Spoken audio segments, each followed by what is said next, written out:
বেসরকারি প্রতিষ্ঠান থেকে অনেক সময় কিন্তু হঠাৎ করেই বরখাস্ত করে থাকে।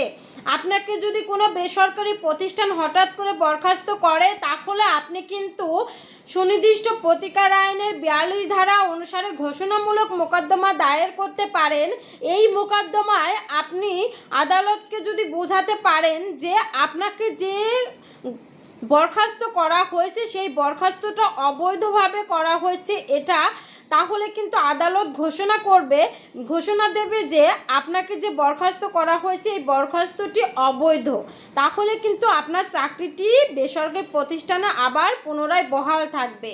তার মানে কোনো বেসরকারি প্রতিষ্ঠানও যদি অবৈধভাবে আপনাকে হঠাৎ করেই কোনো বিনা কারণে বরখাস্ত করে থাকে, তাহলে কিন্তু আপনি তার বিরুদ্ধেও দেওয়ানি আদালতে মামলা দায়ের করতে পারবেন।